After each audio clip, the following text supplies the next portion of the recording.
أول ظهور إعلامي لرونار بعد تعيينه كمدرب المنتخب التونسي كان فيه واضح وصريح برشا. الديسكور صار بالفرنسي، هذاك علاش انا باش نحكي لكم على شنية قال وشنية حكى على مدرب صبري اللموشي وشنية رسالته للجمهور التونسي. اما قبل هذايا ما تنساش تعمل فولو باش توصلك اخر الاخبار. اول ظهور اعلامي رونار بعد تعيينه كمدرب المنتخب التونسي اكد وقت اللي وصلته مكالمه الجامعه التونسيه كره القدم ما ترددش ولا لحظه، وقبل المهمه هذيا قال لي فما زوز مقابلات في دوري المجموعات، يعني مازال فما امل.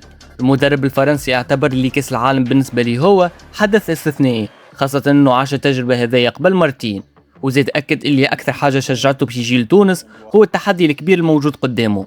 اما الرساله الاقوى كانت للجماهير التونسيه، وين قال ما يهمنيش جنسيه المدرب، المهم شنو ينجم يعطي اضافه وشنو ينجم يزيد المجموعه، واكد انه المنتخب التونسي لازم يرجع فيس على الروح الجماعيه والتضامن بين اللاعبين. وزاد حكى على اقاله المدرب صبري اللموشي، وقال ان المسؤوليه ما يتحملهاش هو وحده، اما بطبيعه الحال ديما المدرب هو اول واحد يدفع الفاتوره. وفي الاخير وجه رساله واضحه للاعبين وقال لازمنا نركزوا على رواحنا ونرجعوا اقوى في المقابلات الجايه. هذا شنو قال رونار في الندوه الصحفيه. وانتم حسب رايكم رونار ينجم يرجع المنتخب التونسي لسكه الانتصارات ولا لا؟